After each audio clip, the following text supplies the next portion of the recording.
حضور سرور کونین مالک کوثر شفیع معاشر گسار جہاں دستگیر زمان معصوم آمنہ احمد مجتبی جناب محمد مصطفیٰ صلی اللہ تعالیٰ علیہ وسلم کے دربار کرم میں اپنی عقیدت و محبتوں کی نیاز پیش کرنے کے بعد قابل عزت و تقریب بزرگ و دوستوں اور عزیز ساتھیو السلام علیکم ورحمۃ اللہ وبرکاتہ۔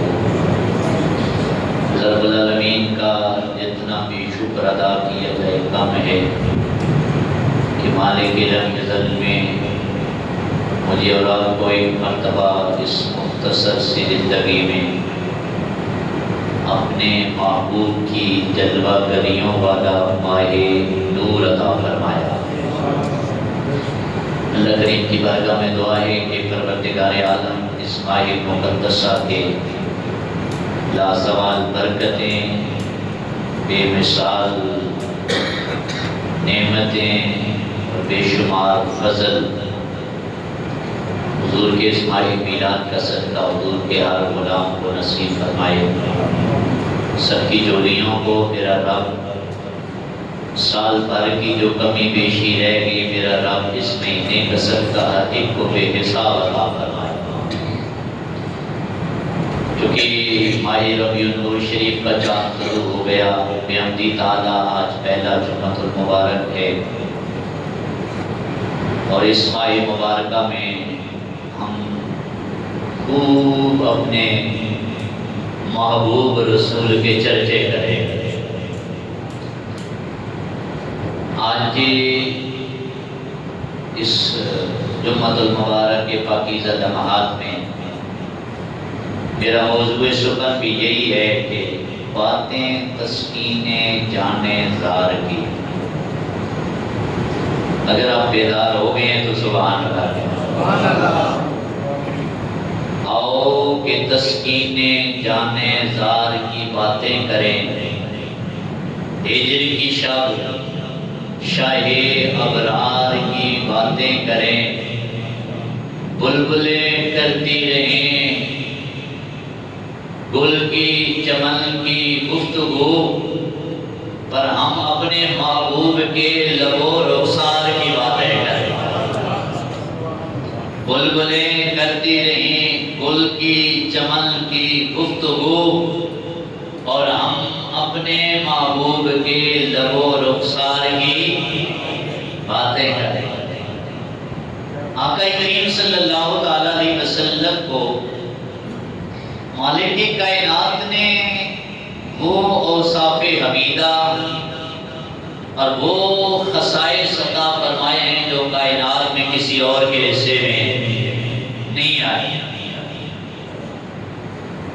پروردگار عالم نے اپنے محبوب کریم صلی اللہ تعالیٰ علیہ وسلم کو اولین و آخرین کی تمام خوبیوں اور جہاں بھر کے بکھرے ہوئے حسن و جمال کے نور و نکہت کو جمع کر کے اپنے محبوب کی زندگی میں یہ ساری خوبیاں عطا فرما دی۔ اور صرف یہی نہیں بلکہ پروردگار عالم نے اپنے محبوب کریم صلی اللہ تعالیٰ علیہ وسلم کو وہ شانیں عطا فرمائی ہیں کہ جو جناب آدم سے لے کر قیامت تک کے آخری انسان تک کسی انسان کے حصے میں نہیں آئے جو خوبیاں رب نے اپنے یار کو عطا فرمائی، جو شانیں اللہ رب العالمین نے اپنے محبوب کریم صلی اللہ علیہ وآلہ وسلم کو عطا فرمائی۔ اور میں نے پچھلے جمعۃ المبارک میں اس موضوع پہ گفتگو کی ہے کہ رب کریم نے اپنے محبوب کو بنا کے ساری کائنات کو پھر یار کے صدقے سے بنایا۔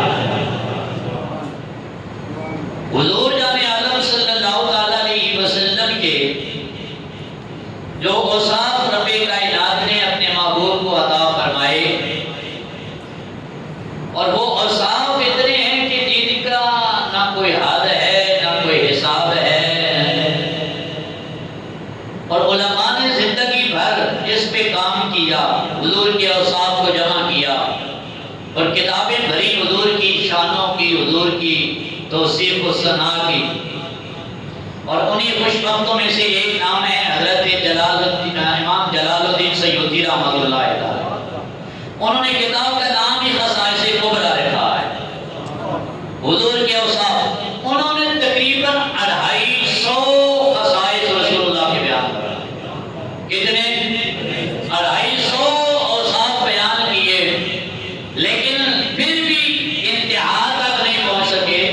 اس لیے کہ یہ بات یاد رکھنا، اگر اللہ رب العالمین اپنے محبوب کی شانوں کو نہ صرف آپ کی حیات ظاہری تک ہی محدود فرما دیتے نا، تو پھر بھی اگر کوئی کائنات والے ساری چیزوں کو شمار کرتے رہتے تو پھر بھی حضور کی شانوں کو بیان نہ کر سکتے، گن نہ سکتے۔ لیکن حضور کی شانیں میرے پروردگار عالم نے عطا کر کے ان کو ختم نہیں کیا، بلکہ فرمایا وَلَلْآخِرَةُ خَيْرٌ لَكَ مِنَ الْأُولَىٰ۔ روز ازل سے لے کر مقام محمود تک میرا رب کریم فرماتا ہے میرے حبیب ہر آنے والی گھڑی میرے حبیب کی پہلے سے زیادہ بہتر بن جائے۔ یعنی یہ شان ہے رسول اللہ۔ اللہ کریم نے اپنے محبوب کو جو شانیں عطا فرمائی ہیں وہ یہ سلسلہ منقطع نہیں ہوا، بلکہ قرآن اس بات کا اعلان کر رہا ہے وَلَلْآخِرَةُ خَيْرٌ لَكَ مِنَ الْأُولَىٰ۔ میرے حبیب جو گھڑیاں پیچھے گزر گئی نا، وہ تو آپ کی شان میں گزر گئی، اللہ نے آپ کو مقام دیا، پر یہ رکا نہیں ہے۔ ہر آنے والا مقام، ہر آنے والی گھڑی میرا رب آپ کو اور شانیں عطا فرمائے۔ یہ جان آدم صلی اللہ علیہ وسلم کا مقام۔ اس لیے آج تک کوئی حضور کی کما حقوق اوصاف خصائص بیان نہیں کر سکا، بلکہ ساری زندگی لکھتے لکھتے آخر اس نتیجے پہ پہنچتے یا صاحب الجمال و یا سید البشر من وجهك المنیر لقد نور القمر لا يمكن الثناء كما كان حقه بعد الخدا بزرگ تو ہی قصہ مختصر۔ ہر بندہ شانیں لکھتے لکھتے کہتے حضور ہم اس نتیجے پہ پہنچے ہیں کائنات میں سب سے بڑا خدا ہے اور خدا کے بعد مصطفیٰ ہے۔ یہ حضور کے اوصاف ہے، سبحان اللہ۔ اور کریم آقا صلی اللہ علیہ وسلم اپنے محبوب کریم صلی اللہ علیہ وسلم کو جو اوصاف عطا فرمائے، شانیں عطا فرمائے، ان میں سے ایک شان، اچھا کچھ شانیں نا، کچھ اوصاف رب کریم نے اپنے محبوب کی ولادت جلوہ گری سے قبل عطا فرمائے، کچھ حضور کی جلوہ گری کے وقت، اور کچھ آج تک انوار کی بارش میرا رب اپنے یار کے برسا رہا ہے، اور قیامت تک برستی رہے گی، اور قیامت کے دن تو شانیں حضور کی سب سے برات دیکھنے والے ہوں گے۔ حضور کے اوصاف میں سے ایک وصف، ایک خوبی یہ ہے کہ مالک نے روز ازل سے اپنے حبیب کو لولاک کا تاج عطا فرمایا ہے۔ یہ شان ہے حضور نے کیا کیا لولاک کا۔ آپ سبحان اللہ کہیں، میں آپ کو بتاتا ہوں لولاک ہے کیا۔ لولاک کا مطلب یہ ہے کہ رب نے اپنے نور سے ساری کائنات سے پہلے اپنے محبوب کا نور بنا کے پھر ساری کائنات کا ذرہ ذرہ جس کو بھی بنانا ہے اس کو اپنے حبیب کی وجہ سے میرے رب نے بنایا، جس کو بھی بنایا ہے اپنے حبیب کی وجہ سے بنایا۔ یہ ہے لولاک کا تاج جو رب نے اپنے محبوب کو روز ازل سے ان کے سر پہ سجایا، مقصود کائنات بنایا ہے، سبب کائنات بنایا ہے، سبب ثبات کائنات بنایا ہے۔ اس کا مطلب کیا ہے؟ اس کا مطلب یہ ہے کہ کریم آقا صلی اللہ علیہ وسلم کو میرے رب نے یہ وصف کی خوبیاں عطا فرمائی ہیں کہ جب حضور نہیں تھے تو کچھ بھی نہ تھا۔ سب سے پہلے رسول اللہ کو میرے رب نے بنایا ہے، اور پھر حضور کی وجہ سے ساری کائنات کو بنایا ہے۔ حضور نہ تھے تو کچھ بھی نہ تھا، اور پھر حضور کو ایسا بنایا ہے کہ کائنات بنانے کے بعد سبب ثبات کائنات اگر قائم ہے تو یہ بھی آمنہ کے لال کا صدقہ ہے۔ آپ پتہ نہیں میری باتوں کو سمجھ نہیں رہے، اتنی بڑی جانے میں کہاں سے کہاں پہنچ گیا۔ اعلیٰ حضرت فرماتے ہیں وہ جو نہ تھے تو کچھ بھی نہ تھا، وہ جو نہ ہو تو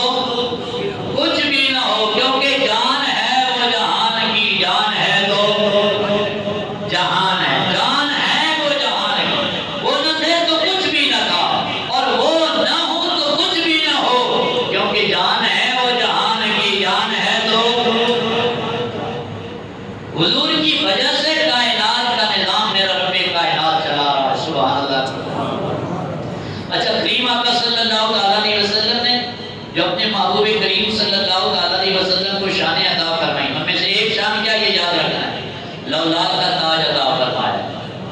سبحان اللہ. حضور کی وجہ سے کائنات کا ذرہ ذرہ بنایا. بلکہ حضور نے ارشاد فرمایا خلقت من نور اللہ والمؤمنون من نوری. رب نے اپنے نور سے میری تخلیق فرمائی اور پھر مجھ سے ساری کائنات کے مومنوں کو بنایا. جملہ انبیاء و رسول. اچھا انبیاء و رسول انسان جنات, کیونکہ ہر چیز کائنات کی رب کریم نے اپنے محبوب کی نسبت سے بنائی ہے. جنوں انس کے علاوہ باقی دیکھ لینا, جانوروں کو دیکھ لیں, حشرات الارض کو دیکھ لیں, جمادات کو دیکھ لیں, نباتات کو دیکھ لیں, ہر چیز بنی بھی حضور کے نور سے ہے. اس لیے کائنات کا ذرہ ذرہ آمنہ کے لال کو جانتا بھی ہے, پہچانتا بھی ہے اور مانتا بھی ہے. کائنات کا ذرہ ذرہ رسول اللہ کو جانتا بھی ہے, پہچانتا بھی ہے اور مانتا بھی ہے. اس لیے کہ ہر چیز اپنی اصل کو جانتی ہے, ہر چیز اپنی اصل کو جانتی. یہی وجہ ہے کہ کائنات کا ذرہ ذرہ رسول اللہ کو جانتا ہے. بلکہ اور آسان کر دو, یہی وجہ ہے کہ حضور طیبہ کی وادی میں پہاڑ پہ کھڑے ہو کے چاند کو اشارے کرے تو چاند بھی دو ٹکڑے ہو جاتا ہے. ڈوبے ہوئے سورج کو اشارہ فرمائیں تو ڈوبا ہوا سورج واپس پلٹ آتا ہے.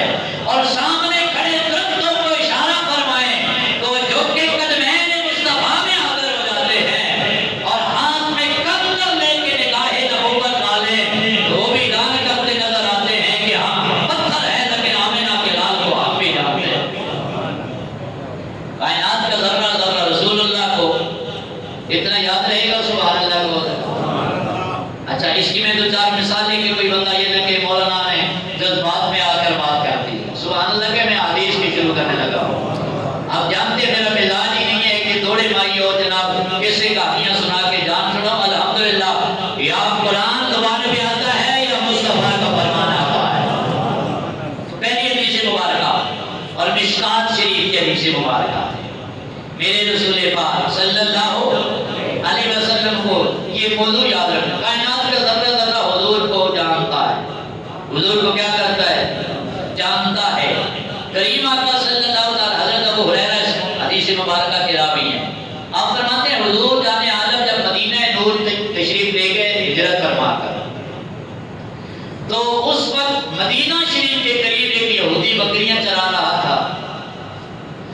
اس بکریاں چرانے کے دوران ایک بھیڑیا آیا اور اس بھیڑیے نے ایک بکری اٹھائی اور بھاگا تو وہ چرواہا جو بکریاں چرانے والا تھا حاجری, وہ اس بھیڑیے کے پیچھے لگا, بکری چھڑوا دی. جب بکری چھڑوائی نا تو وہ بھیڑیا ایک ٹیلے پہ بیٹھ کے اس بکریاں چرانے والے سے مخاطب ہو کے کہنے لگا تو کتنا عجیب بندہ ہے, رب نے میرے رزق کا ذریعہ بنایا تھا اور تو نے چھڑا لیا. کون کہہ رہا ہے, بولیے بولیے کون کہہ رہا ہے؟ بھیڑیا کہہ رہا ہے میں نے میرا ذریعہ بنا تھا کھانے کا, خوراک کا, اور تو نے وہ بھی مجھ سے لے لیا ہے.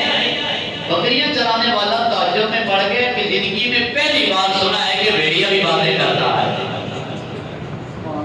کبھی سنا ہے جانور یہ باتیں کرتے ہوئے؟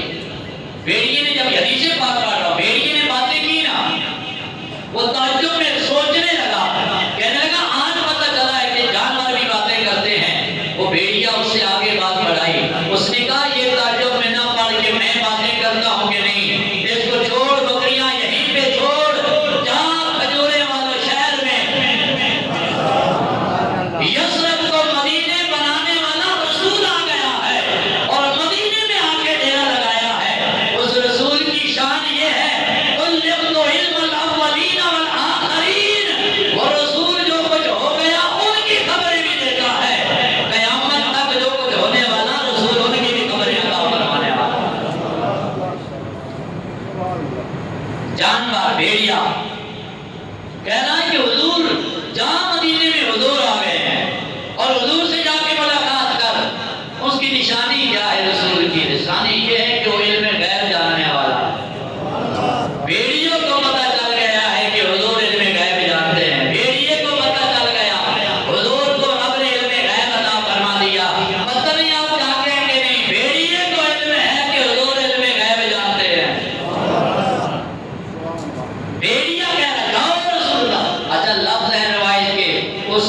بھیڑیے نے چروائے نے کہا میں جاؤں تو یہ بکریوں کا کیا بنے گا؟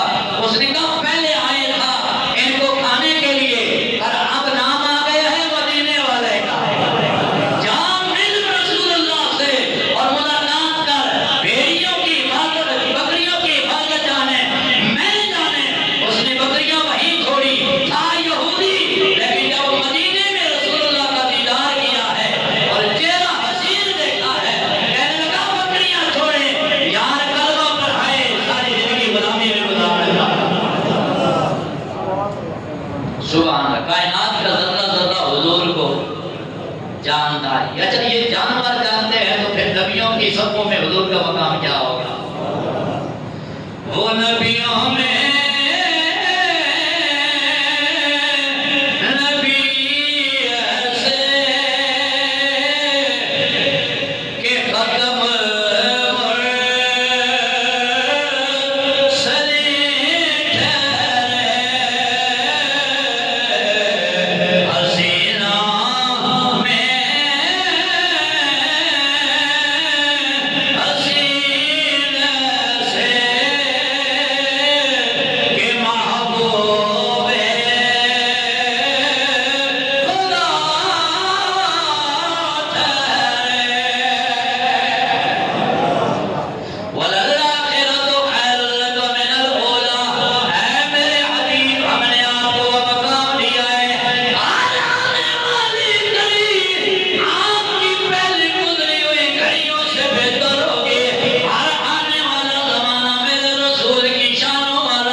سبحان اللہ کے نوجوان میرے کریم آقا صلی اللہ علیہ وسلم، اور یہ وہی خصائص کبریٰ میں روایت موجود ہے۔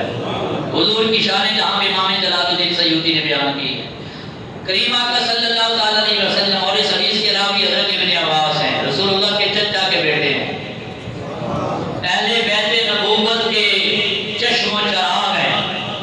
حضرت ابن عباس فرماتے ہیں کہ ایک دفعہ جا رہے تھے تو کہیں رستے پہ ایک بدو آیا، دیہاتی آیا، اس کو رسول اللہ نے دعوت اسلام پیش کی۔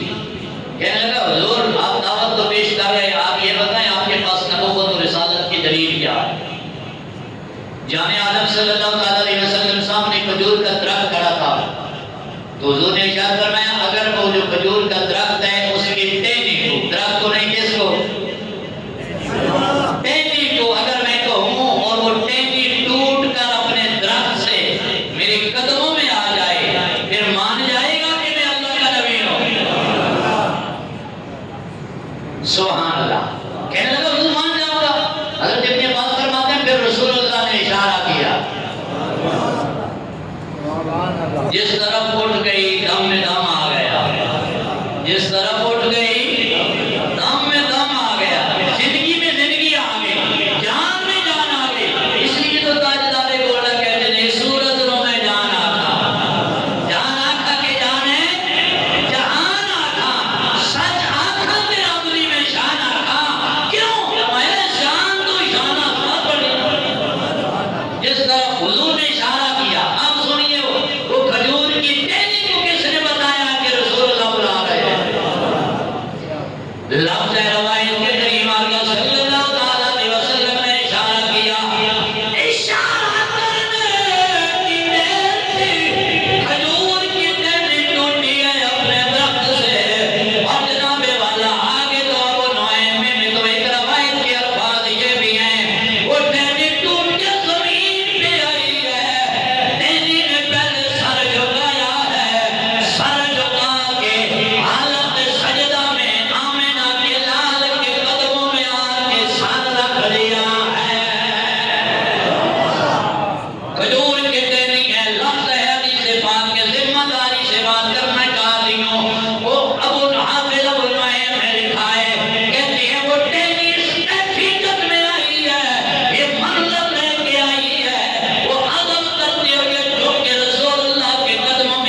حضور کے چچے حضرت عباس. آپ میری طرف توجہ کیا کریں جی. آپ کی توجہ آس پاس بڑھتی ہے تو پھر میری بھی توجہ خراب ہوتی ہے. سبحان اللہ کہتا.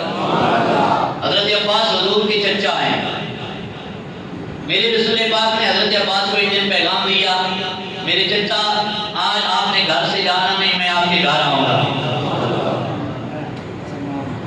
خوش بختی دیکھیے. سبحان.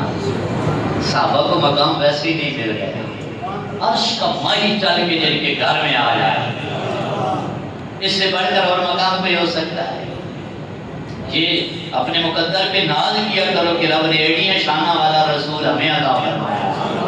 اس لیے تو تاجدار بولا آپ کیا خوبصورت فرماتے ہیں. آپ فرماتے ہیں کوئی مڈے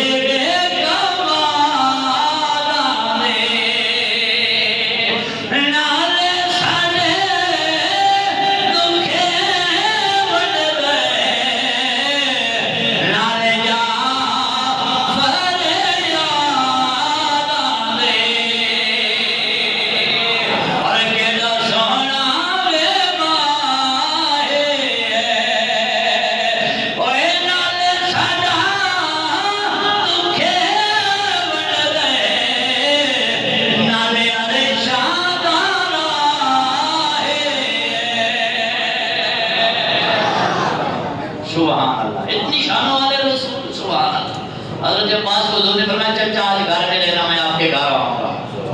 حضرت عباس اپنے گھر میں, ظاہری بات ہے اس سے بڑھ کر بھی کوئی کائنات زمانے کی عزت ہو سکتی ہے. انتظار ہو رہا ہے, آج رب کی بادشاہی کا سلطان مہمان بن رہا ہے. حضرت عباس فرماتے ہیں چاش کی نماز کے بعد, یعنی صبح سورج کے طلوع ہوا, چاش کی نماز کے بعد آمنہ کے لال کی جلوہ گری ہو گئی. حضور تشریف لائے, سلام دعا ہوئی, حال احوال پوچھا. میں صرف حدیث کا خلاصہ بیان کر رہا ہوں. حضور آ کے جس سے حال پوچھے, آئے آئے حضور نے حال پوچھا. حضرت عباس فرماتے ہیں میں نے اپنا حال احوال عرض کیا, حضور اب تو ستے ہی کہہ رہے ہیں کہ آج جمائی آئے گا. حضور آج کے حالات اس سے بڑھ کر کیا حسین ہو سکتے ہیں. حال احوال پوچھا. پھر حضرت عباس فرماتے ہیں رسول اللہ نے کام کیا کیا, اپنی چادریں دور لی اور مجھے فرمایا کہ قریب آئیے, قریب آئیے. میں قریب بیٹھ گیا. حضور نے چادر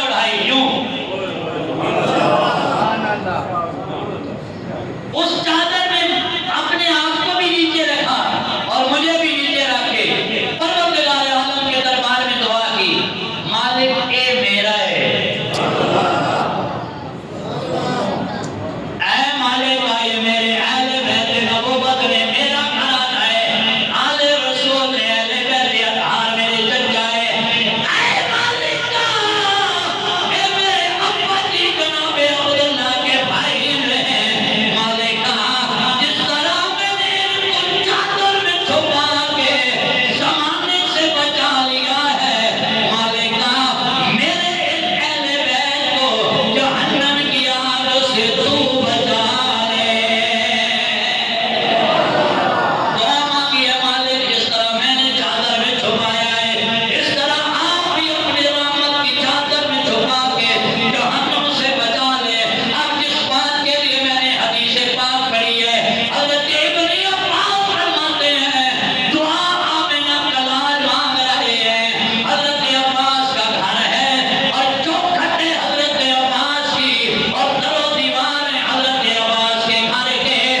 چوکھٹ سے بھی آواز آئی ہے, در و دیوار سے بھی. ایک بار نہیں, ایک بار, دوسری بار, 3 بار لفظ حدیث پاک ہے حضور نے دعا مانگی ہے. در و دیوار کہہ رہے ہیں آمین آمین. آپ کی چپ پہ سبحان اللہ. حضور کی حضرت عباس کے گھر کی چوکھٹ کہہ رہی ہے آمین. اچھا چوکھٹ زیادہ سے زیادہ لکڑی کی اس دور میں ہوگی, ایسا ہی ہے. چوکھٹ سے بھی آواز آ رہی ہے آمین اور در و دیوار سے بھی آمین کی آوازیں آ رہی ہیں. اور ایک بار نہیں, حضور کی دعا پہ 3 مرتبہ حضرت عباس کے گھر کی چوکھٹ نے اور در و دیوار نے آمین بولا. بات یاد ہے, ذرہ ذرہ کائنات کو کس کو جانتا ہے؟ میرے رسول کو. کائنات کا ذرہ ذرہ میرے رسول کو. میں نے پہلے بھی یاد کی تھی کہ چاند اور سورج بھی یہ بھی اشاروں پہ چلتے ہیں. کس کے؟ آمنہ کے لالے. چاند کو کس نے بتایا تھا کہ اشارہ حضور کر رہے ہیں؟ اور بریلی کے تاجدار بولے آپ فرماتے ہیں سورہ